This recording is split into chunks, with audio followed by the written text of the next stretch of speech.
Question है विराम द्रव्यमान m विराम द्रव्यमान m तथा संवेग p का एक अस्थायी कण कल का क्या था पूरा क्या था ना तो 8 में कितना नहीं था टीटीएस निकाल लेता ना पहले हो गया था। विराम द्रव्यमान m तथा संवेग p का एक अस्थायी कण विराम द्रव्यमानों तुम चुप तो होते नहीं हो, बोलते रहते हो, कहां सुनाई देगा। वापस सुन लो एक बार। विराम द्रव्यमान m तथा संवेग p का एक अस्थायी कण विराम द्रव्यमानों m1 m2 विराम द्रव्यमानों m1 m2 तथा संवेग p1 p2 के संवेग p1 p2 के दो कणों में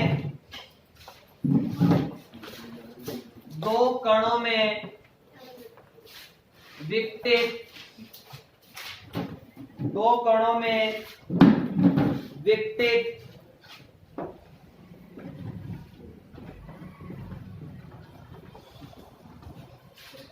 हो जाता है।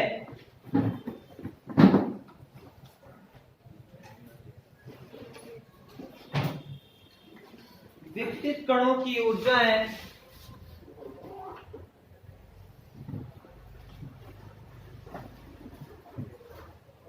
विकटित कणों की ऊर्जाएं E1 व E2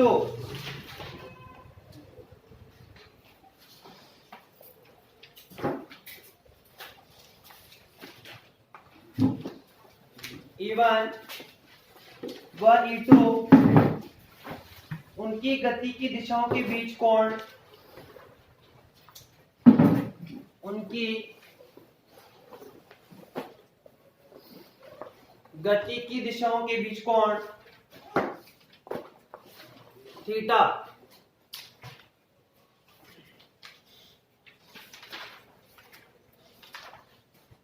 है। तो सिद्ध कीजिए कि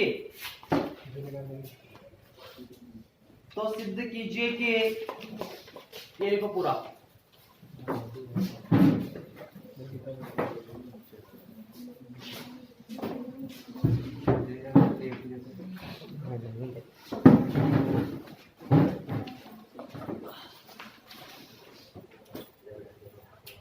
ये सिद्ध करना है।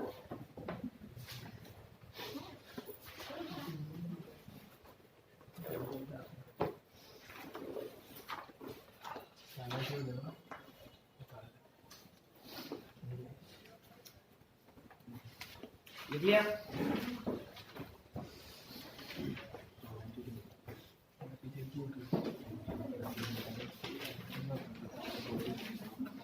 देखो सबसे पहले अपन यह अस्थायी कण का चतुर्भुज संवेग लिखते हैं। अस्थायी कण का चतुर्वेग संवेग, ठीक है। इसकी बात कर रहा हूं, क्या होगा P म्यू बराबर P vector iota E upon C, यही होगा। अब P म्यू बराबर P वेक्टर कितना 0 विराम अवस्था में आयोटा अपॉन C, किसी भी कण की कुल ऊर्जा गतिज ऊर्जा प्लस विराम ऊर्जा के योग के बराबर है। तो गतिज ऊर्जा कितनी 0 प्लस विराम ऊर्जा कितनी mc स्क्वायर, क्योंकि यहाँ विराम द्रव्यमान कितना है m है, ठीक है। तो P म्यू बराबर 0 iota upon C mc square, equation number first. इसी प्रकार देखो क्या होगा P1 म्यू बराबर P1 vector iota E1 upon C। दूसरे के लिए P2 म्यू बराबर P2 vector iota E two upon इसको सेकेंड और इसको थर्ड। चतुर्विम संवेग संरक्षण नियम से क्या होगा? पी म्यू बराबर P1 mu plus P2 mu. Equation number 4, P mu का P म्यू से अदिश गुणनखंड है क्या होगा? P म्यू का स्क्वायर बराबर P1 म्यू का स्क्वायर प्लस P2 म्यू का स्क्वायर 2 P1 म्यू P2। ठीक है, अब देखो क्योंकि इसमें सभी बनवा लेते हैं 5। अब जो अपने पास पी म्यू का स्क्वायर है वो कितना है? Minus M square C square. निकाल सकते हो इससे निकाल सकते हो M square C square. P one mu का स्क्वायर भी कितना होगा? माइनस एम वन का स्क्वायर सी स्क्वायर। निकाल सकते हैं इससे। पी टू म्यू का स्क्वायर बराबर माइनस एम टू का square C square. P one mu dot P two mu भी निकाल लें। P one mu dot P two mu बराबर P one vector iota E one upon C और P two vector iota E two upon यही है। तो एक काम करते हैं, इनको 6 बोल देते हैं। P1 mu dot P2 mu बराबर P1 vector dot P2 vector P1 vector dot P2 vector P1 vector dot P2 vector. फिर देखो प्लस आयोटा स्क्वायर माइनस हो जाएगा minus E1 E2 upon C square. अभी लिख देंगे नेक्स्ट लाइन में, इसको 7 बोल देते हैं और वैल्यू पुट कर देते हैं from equation number 5 6 and 7। Value put करें पी म्यू का square minus M square C square बराबर माइनस एम वन का square C square minus M two का स्क्वायर सी स्क्वायर। फिर प्लस 2 माइनस प्लस का plus 2 P1 mu P2 mu मतलब P1 vector dot P2 vector minus P1 E2 upon C square minus M square C square बराबर minus minus into कर दो क्या पूरे खुद एम स्क्वायर सी स्क्वायर बराबर m1 का square C square plus m2 का square C square minus 2 P1 P2 cos theta दिया है इसने बीच में कौन थीटा है minus E1 E2 upon C square. तो m स्क्वायर देखो यहाँ से c स्क्वायर अगर अपन एलसीएम लेंगे पहले एक बार इनटू कर दोगे 2 से भी m स्क्वायर c स्क्वायर बराबर m1 का square c square plus m2 का square c square minus 2 P1 P2 cos theta minus 2 minus minus plus तो E1 E2 upon c square. ठीक है, अब देखो ये c स्क्वायर अपन एलसीएम ले लेते हैं पूरे, तो इधर इनटू जाएगा तो m स्क्वायर c की पावर एलएचएस बच गया m1 का स्क्वायर c की पावर 4 m2 का स्क्वायर c की power 4 2 P1 P2 c square cos theta plus 2 E1 E2 upon c m square c की पावर 4 प्लस देखो यहाँ पर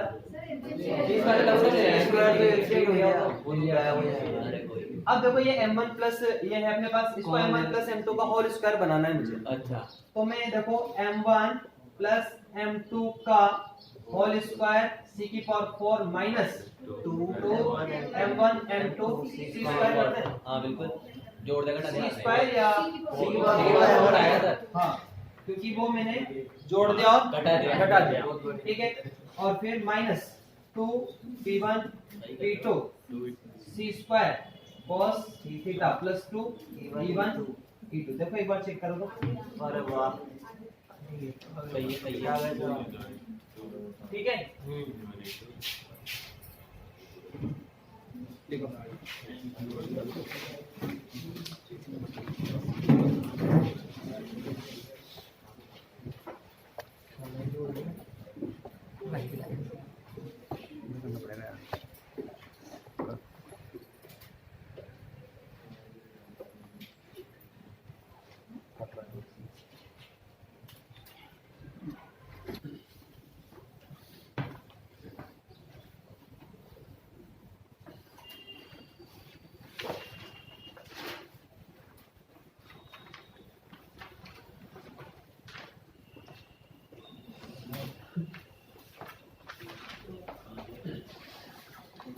आज का हो जाएगा ना सर ये अभी बस एक लास्ट क्वेश्चन दे रहे हैं। तो छुट्टी सही बात है। अभी क्या करोगे?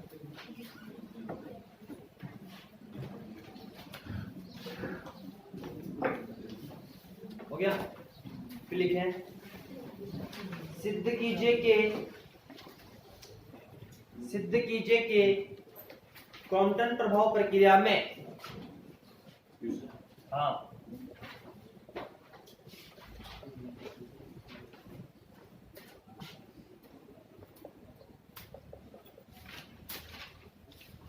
सिद्ध कीजिए कि क्रॉम्पटन प्रभाव प्रक्रिया में फोटोन की न्यूनतम ऊर्जा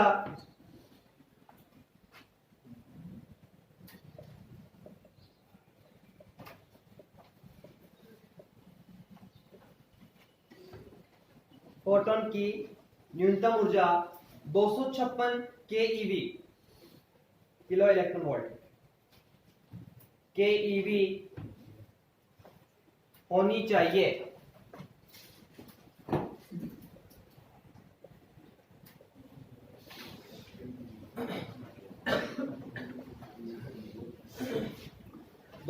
केवी होनी चाहिए ताकि विराम अवस्था वाले इलेक्ट्रॉन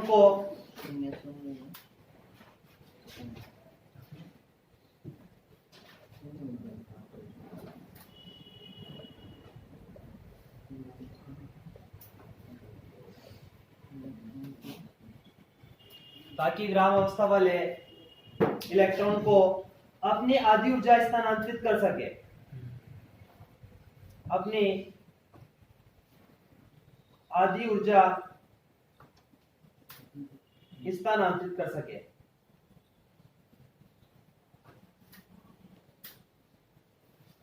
देखो आपतित फोटोन की ऊर्जा बराबर h होती है, न्यू बराबर c अपॉन लैम्डा। अब उसने क्या कहा कि प्रकीर्णित फोटोन को अपनी आधी ऊर्जा स्थानांतरित कर सके, मतलब h अपॉन 2। प्रकीर्णित फोटोन की जो ऊर्जा होगी कितनी होगी, h अपॉन 2। तो यहाँ पर h न्यू कितना c अपॉन लैम्डा। ठीक है, प्रकीर्णित फोटोन की तरंगदैर्घ्य को आप लैम्डा डैश लेते हो, कितना लेते हैं h न्यू डैश होता है ना, मतलब c अपॉन लैम्डा डैश। तो यहाँ पर लैम्डा डैश की जगह कितना है, 2 लैम्डा। कितना है, 2 लैम्डा। तो प्रकीर्णित फोटोन का तरंगदैर्घ्य कितना होगा, लैम्डा डैश बराबर 2 लैम्डा। आप जानते हो क्योंकि लैम्डा डैश माइनस लैम्डा बराबर h upon m0c 1 minus cos phi होता है। ठीक है, तो यहाँ से लैम्डा डैश की जगह कितना, 2 लैम्डा माइनस लैम्डा बराबर 0.0242 एंगस्ट्रॉम में, और ये 1 माइनस cos फाई, मतलब लैम्डा बराबर 0.0242 1 माइनस cos फाई एंगस्ट्रॉम। ठीक है, अब अपन से क्या कहा कि ऊर्जा क्या होनी चाहिए, न्यूनतम होनी चाहिए। तो E मिनिमम कब होगा, देखो E बराबर h न्यू, तो E मिनिमम बराबर h न्यू कितना c अपॉन लैम्डा। तो ये चीज मिनिमम कब होगी, ये क्या हो, मैक्सिमम हो। तो लैम्डा मैक्सिमम कब मिलेगा, cos का मान 0 180 डिग्री। तो E फाई कितना हो, 180 डिग्री लिखा है मैंने फर्स्ट लैम्डा मैक्सिमम। तो लैम्डा मैक्सिमम बराबर 0.0242 1 माइनस, और ये cos फाई का मतलब cos फाई मतलब 180 डिग्री। तो लैम्डा मैक्सिमम बराबर 0.0242 1 प्लस 1 हो जाएगा, तो लैम्डा मैक्सिमम बराबर 0.0484 एंगस्ट्रॉम। ठीक है, ये क्या है अपने पास लैम्डा मैक्सिमम आएगा। अब ई मिनिमम बराबर एस सी अपॉन लैम्डा, तो ई मिनिमम बराबर एच 6.6 34 इंटू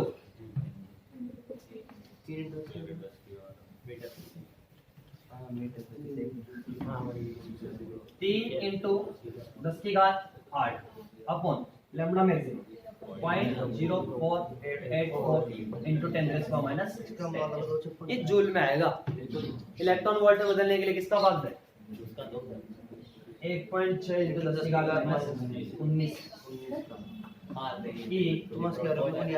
मिनिमम 256 देखो यही आ रहा था सर, सीधा लिख दिया। इसको ध्यान में काटना बेटा, बताओ देखिए तो दो हवा इसके टेट फोटोन इंसिडेंट फोटोन आते और प्रतिशत मतलब रिकॉइल वो बता था। अरे सर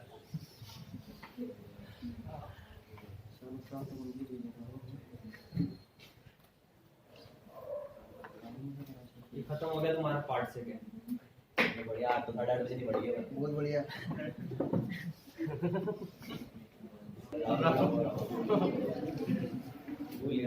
मुझे याद है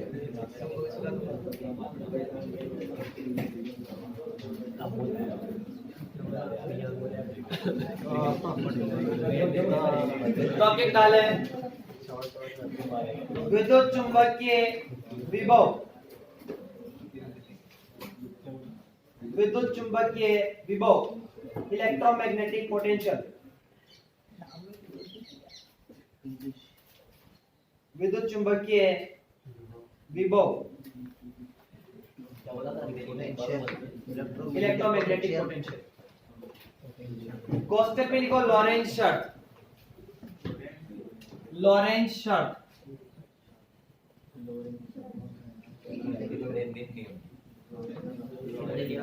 कोष्टक में लिखो डी अलम्बर्ट, तो कोष्टक में लिखा ये भी तो पोस्टर में लिखा एक और कोष्टक डबल बोल के डबल पे से लगे।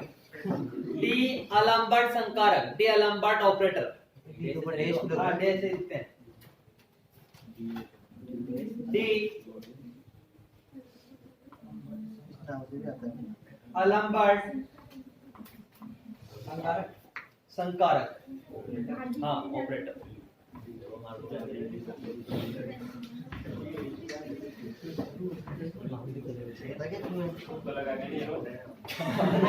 हाँ लगा दे।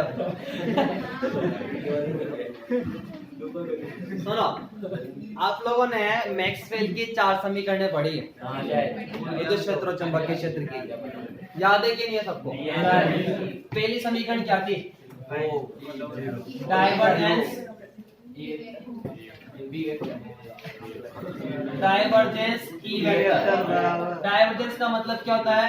Del vector dot E vector बराबर रो अपॉन एप्सिलॉन नॉट।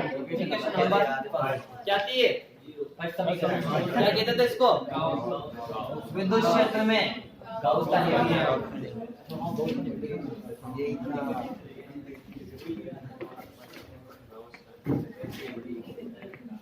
ठीक है, दूसरी समीकरण थी डाइवर्जेंस बी वेक्टर।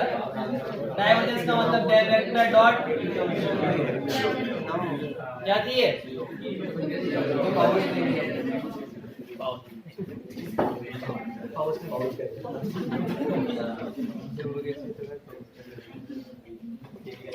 ठीक है, और तीसरी क्या थी?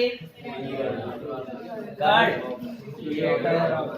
Del vector cross minus del V vector upon del T.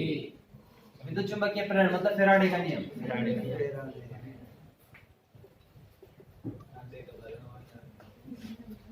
और कर्ल बी वेक्टर बराबर del vector cross B vector बराबर mu 0 J vector plus mu 0 epsilon 0 del E vector upon del T. क्या है ये? वो हाँ संशोधित एम्पियर नियम modified Ampere law equation number 4 ठीक है। अब देखो सदिश नियम डाइवर्जेंस कर्ल ए वेक्टर बराबर 0 कर्ल ग्रेड 5 बराबर 0 दो क्वेश्चन करवाता था मैं फर्स्ट ईयर में पढ़े थे नाम हाँ पढ़ाए होंगे पढ़ाया इक्वेशन नंबर 5 और इक्वेशन नंबर 6 ठीक है। अब देखो डाइवर्जेंस कर्ल ए वेक्टर बराबर 0 है मतलब डाइवर्जेंस और कुछ संख्या और फिर 0 है कुछ मतलब राशि और फिर 0 है। तो यहाँ पर अपने पास डाइवर्जेंस बी वेक्टर बराबर 0 है देखो डाइवर्जेंस बी वेक्टर बराबर 0 है और ये डाइवर्जेंस कर्ल ए वेक्टर बराबर 0 है। तो इन दोनों को क्या कर दें तुलना कर दें मतलब बराबर कर दें फ्रॉम इक्वेशन नंबर 5 देखो डाइवर्जेंस बी वेक्टर बराबर डाइवर्जेंस कर्ल ए वेक्टर तो दोनों तरफ से डाइवर्जेंट आते हैं मतलब यूं लिखते हैं डाइवर्जेंस का मतलब del vector dot B vector और ये डेल वेक्टर डॉट कर्ल का मतलब del vector cross A vector तो ये डेल हट जाएगा तो फिर क्या आएगा अपने पास छोटे समीकरण आएगी बी वेक्टर बराबर छोटी थोड़ी है डेल वेक्टर क्रॉस ये बोला था 4 + 3 ए वेक्टर ठीक है। समीकरण कौन सी है 7 इसी तरह से और देखें अपन बातें नहीं कर्ल का मतलब डेल क्रॉस है और ये ग्रेड 5 बराबर 0 है तो कर्ल ई वेक्टर बराबर del vector cross E vector minus del B upon del T है अपने पास तो इन दोनों को क्या करते हैं बराबर इन दोनों समीकरणों को अपन क्या करते हैं बराबर तो फ्रॉम इक्वेशन नंबर कौन कौन सी थर्ड और 6 देखो यहां से तो अपने पास कर्ल ई वेक्टर कितना है del vector cross E vector मतलब minus del B upon del T तो यहां पर वैल्यू पुट कर दूं मैं यहां पर वैल्यू पुट कर देता हूं मैं तो देखो कर्ल ई वेक्टर बराबर कितना है अपने पास इसमें डायरेक्ट ही मान रखूं हां सर देखो ये कर्ल ग्रेड 5 है बराबर अपने पास 0 है तो मैं यहाँ पर कर्ल का मतलब कितना है अपने पास डेल क्रॉस ग्रेड 5 बराबर 0 है तो इस कर्ल का मान यहाँ रख देता हूँ मैं और बराबर क्या रख देता हूँ 0 मतलब minus del B upon del T समझ नहीं पा रहा अरे यहाँ पर कर्ल की जगह वैल्यू पुट कर रहा हूँ मैं जैसे डेल क्रॉस ग्रेड 5 बराबर 0 है और यहाँ पर अपने पास कितना है curl del vector cross E vector बराबर minus del B upon del T या पहले एक काम करो बी का मान रख दो यहाँ पर डेल क्रॉस निकाला minus del B upon del T है ना तो बी का मान अपन ने निकाला डेल क्रॉस है पर उससे नहीं आएगा रुको पूरे घर में सही बात थोड़ी सी कहीं पे कर रही है एक मिनट यही तो सर इसकी भी गलत होगा नहीं यही तो करना है अरे शांति तो रखो यार ठीक है बस आगे आ गया सर वो आ गया ये जो चीज है ना इक्वेशन नंबर 3 देखो फ्रॉम इक्वेशन नंबर 3 मैं इसको ऐसे लिख देता हूं del vector cross E vector बराबर minus del B vector upon del T तो minus del B vector upon del T और minus del vector cross E vector बराबर कितना 0 अब यहां पर देखो इसको मैं बोलता हूं 8 और from equation number 7 and 8 minus del upon del T B vector की जगह del vector cross A vector और minus del vector cross E vector बराबर कितना 0 तो यहां से अपन डेल क्रॉस कॉमन ले लें डेल क्रॉस कॉमन लेते हैं तो minus del A vector upon del T और माइनस ई वेक्टर बराबर कितना 0 अब ये कर्ल बन गया बिल्कुल ये कर्ल बन गया अब इससे इसकी तुलना कर लें अपन इसके मतलब minus del B upon del T लिख दें देखो ये कर्ल है इसको इक्वेशन नंबर कौन सी है 9 फ्रॉम इक्वेशन नंबर कौन सी थर्ड एंड 9 तो क्या होगा अपने पास देखो कर्ल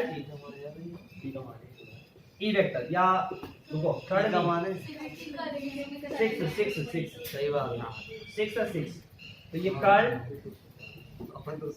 ग्रेड 5 बराबर क्या डेल क्रॉस माइनस अभी grad five del A upon del T minus E vector. तो कर्ल का मतलब डेल क्रॉस हो गया, क्रॉस। ग्रेड फाई का मतलब डेल फाई, फाई। और ये del vector cross minus del A vector upon del T minus E vector. अब दोनों तरफ से डेल क्रॉस हट गया, डेल वेक्टर फाइव फाई बराबर minus del A vector upon del T minus E vector. तो ई वेक्टर बराबर क्या होगा, minus del A vector upon del T और माइनस डेल वेक्टर फाई। ये किसका मान आ गया अपने पास, ई वेक्टर का। इक्वेशन नंबर 10 लिखो एक बार। हम जानते हैं कि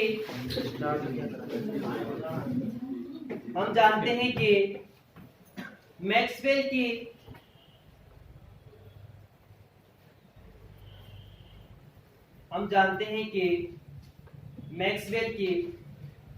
विद्युत चुंबकीय क्षेत्र की समीकरण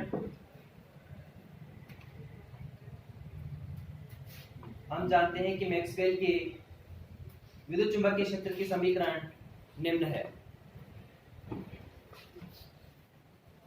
देखो डाइवर्जेंस ई वेक्टर बराबर डेल डॉट ई बराबर minus rho upon epsilon 0, del dot B बराबर 0, डेल क्रॉस ई बराबर minus del B upon del T, और del vector cross B vector बराबर mu 0 J vector minus plus mu 0 epsilon 0 del A upon del T. सारे नियम लिख ही दिए मैंने। अब अपन सदिश नियम जानते हैं कि डाइवर्जेंस कर्ल ए वेक्टर कितना होता है 0 और कर्ल ग्रेड फाई बराबर कितना 0। तो यहाँ से अपने पास डाइवर्जेंस बी वेक्टर कितना है 0 है, और यहाँ पर भी अपने पास डाइवर्जेंस कर्ल ए वेक्टर कितना है 0 है। तो दोनों को क्या कर दे बराबर, तो मैंने बराबर कर दिए। डाइवर्जेंस का मतलब डेल डॉट बी और डाइवर्जेंस कर्ल ए वेक्टर का मतलब del dot del vector cross A vector, तो डेल हट गया, तो बी वेक्टर बराबर कितना del vector cross A vector. From equation number 3 देखो ये 3 del vector cross E vector मतलब डेल क्रॉस ई बराबर minus del B upon del T. मैं इसको उधर भेज दूं तो minus del B upon del T बराबर minus del vector cross E vector बराबर 0। तो यहां से बी वेक्टर का मान रखें 7 और 8 से, तो del vector cross A vector minus del vector cross E vector बराबर 0। डेल क्रॉस में कॉमन ले लेता हूं, minus del upon del T minus E vector बराबर कितना 0। अब कंपेयर करें मैंने यहां से ऐसी फॉर्म बन गई है 6 और 9 कौन सी, सॉरी 6 और 9 से कर्ल ग्रेड फाई बराबर 0। तो कर्ल ग्रेड फाई बराबर del vector cross minus del upon del T minus E. तो यहां से कर्ल का मतलब डेल क्रॉस, कर्ल का मतलब डेल क्रॉस डेल फाई बराबर del cross minus del upon del T minus E vector. तो यहां से डेल क्रॉस हट गया, डेल वेक्टर फाई बराबर minus del upon del T minus E vector. तो ई वेक्टर बराबर देखो ई वेक्टर बराबर, इसको पहले लिख देता हूं मैं डेल फाई को ताकि कैलकुलेशन में अच्छा रहेगा। Del vector phi minus del A vector upon del. Equation number 10 लिखो। काफी होगा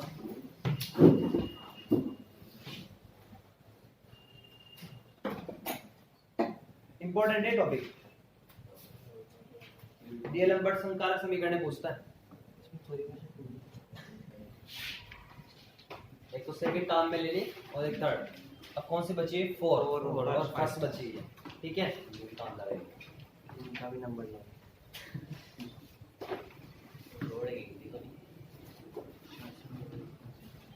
देखो इसके बाद फ्रॉम इक्वेशन नंबर 4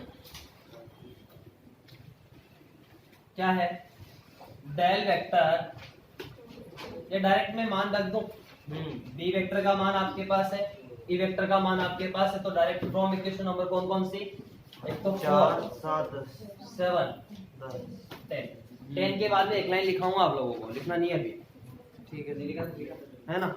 10 के बाद फिर देखो del vector cross B vector, B vector का मान कितना है, del vector cross A vector, फिर बराबर mu 0 J vector plus mu 0 epsilon 0 del upon del T. E vector कितना है minus del vector 5 minus del A upon del T, ठीक है। अब ये A vector cross B vector cross C vector है, B A dot C minus C divided B. देखो क्या ए vector cross सबको याद है, देखो यहाँ लिख देता हूँ, A vector cross B vector cross C vector बराबर B A dot C minus C A dot. तो बी का मतलब डेल डॉट, ठीक है। फिर ए डॉट सी मतलब डेल डॉट ए फिर माइनस सी मतलब ए और डेल स्क्वायर ए वेक्टर बराबर म्यू 0 प्लस हाँ दरअसल म्यू 0 देखो माइनस का हो जाएगा कोष्टक खोल रहा हूँ मैं minus mu 0 epsilon 0 del vector और ये del 5 upon del minus minus minus होगा और ये mu 0 epsilon 0 del 2 A vector upon del T square ठीक है।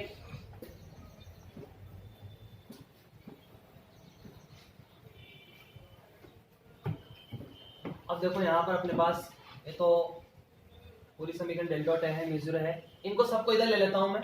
देखो del vector dot del vector A minus del square A vector minus ये plus हो जाएगा म्यू 0 एप्सिलॉन 0 और ये del vector del 5 upon del T plus mu 0 epsilon 0 del 2 A vector upon del T square. सिर्फ R में क्या बच रहा है म्यू 0 जे वेक्टर ठीक।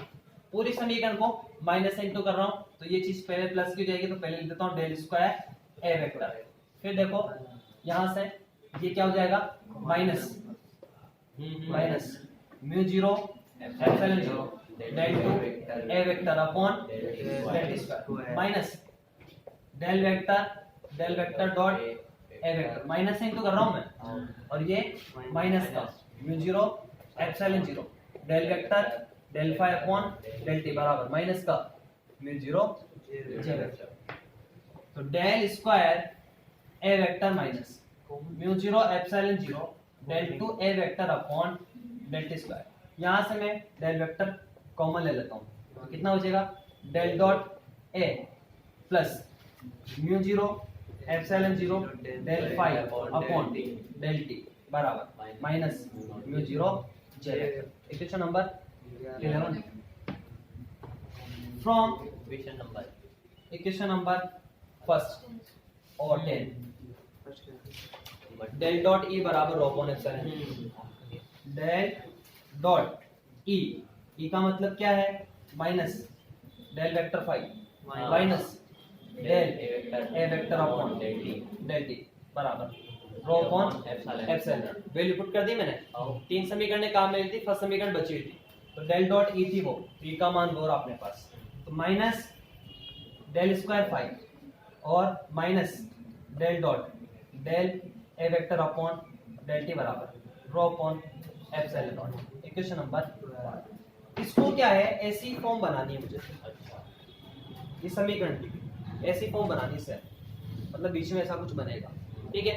तो ऐसी फॉर्म बनाने के लिए इस पूरी समीकरण में अपन क्या करते हैं mu 0 epsilon 0 del 2 5 upon del T square जोड़ने पर घटाने पर, इसमें जोड़ दो और घटा दो।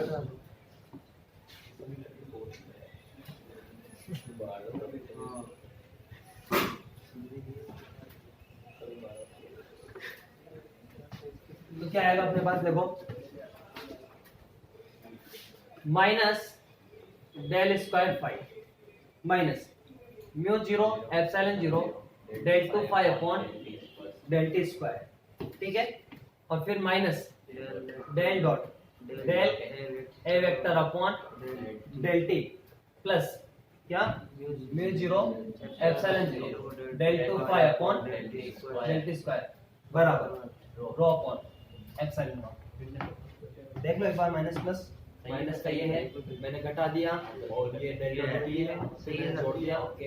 मैं पूरी समीकरण में माइनस कॉमन ले लेता हूं del square 5 plus mu 0 epsilon 0 del 2 5 upon del T square plus del dot यहां पर चलो एक बार लिखता हूं del upon del T minus mu 0 epsilon 0 del 2 5 upon del T square बराबर minus rho upon epsilon nought del square 5 plus mu 0 epsilon 0 del 2 5 upon del T square plus del dot में नहीं डेल अपॉन डेल टी में common ले लेता हूं del upon del T तो कितना बचेगा अंदर del vector dot A vector फिर minus mu 0 epsilon 0 del 5 upon del T बराबर माइनस रो अपॉन एप्सिलॉन देखो यहाँ पर एक बार इसको चेक करो, ये या तो यहाँ पर माइनस आ रहा है अपने पास, अच्छा हाँ तभी तो बराबर होगी।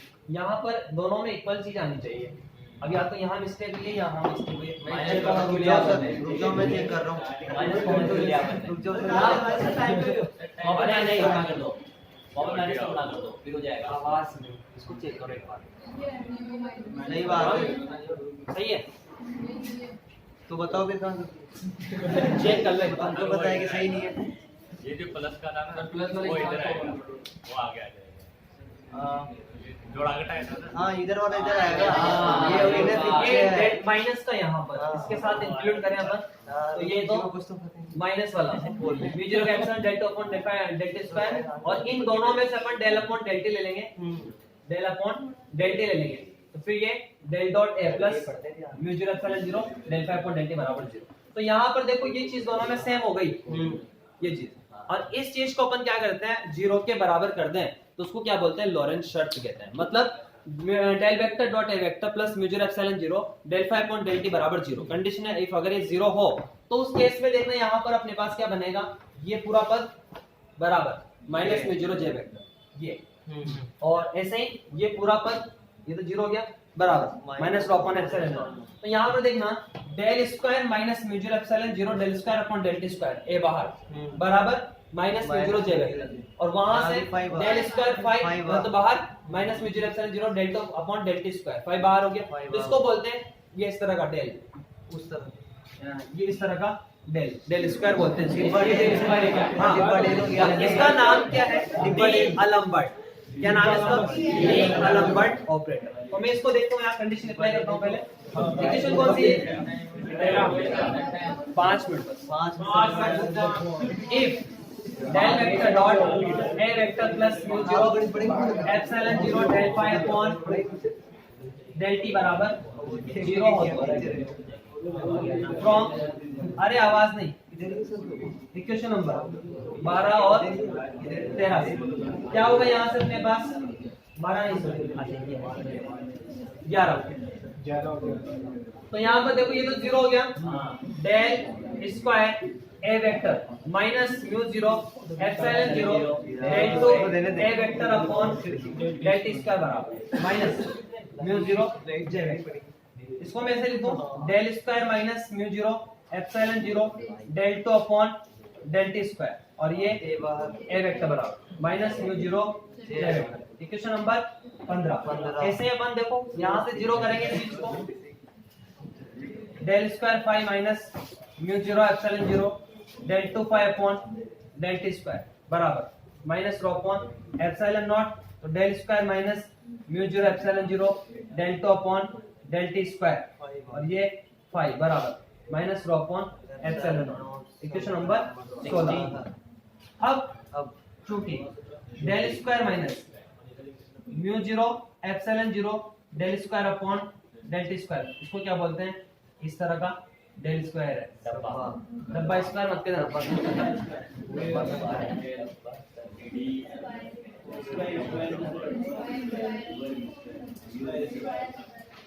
ये डेल लंबर्ट ऑपरेटर है। तो यहाँ से इसका मान अपन यहाँ रखेंगे 15 और 16 में, इसको भी एक नाम दे दो 17। बस हो गया 15 और अब क्या होता है कि फोटो खींचे? हो गया, बस 1 मिनट के लिए मैं एक्सप्लेन कर दूंगा अभी वापस।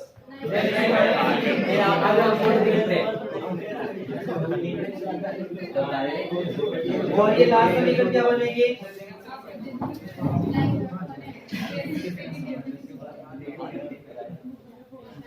बस सुन लो वापस एक बार। आ गया समझ में, आ गया हाँ लिख लो, लाइन बनाओ, लाइन बताओ, लिखो। समीकरण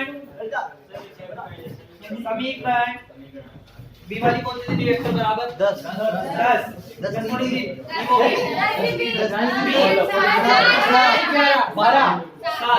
समीकरण 7 पर 10, समीकरण 7 पर 10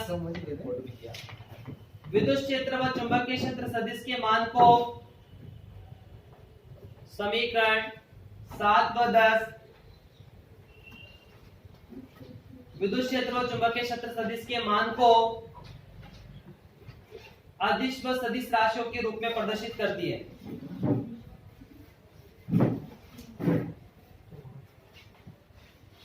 अदिश व सदिश राशियों के रूप में प्रदर्शित करती है। समीकरण 13 तक लिखना है, एक लाइन लिखाऊंगा। पीछे लिख लेना, फोटो ले ले तो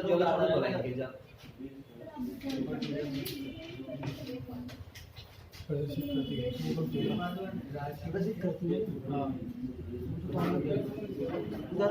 13 तक। 13 तक। और जरा हमारी क्लास में लाइए। सर पढ़ाते हो। सर अब आप सामने खड़े हो गए, वो भी दिए थे। और तो सर बोले। सर बच्चे हो रहे हैं सब।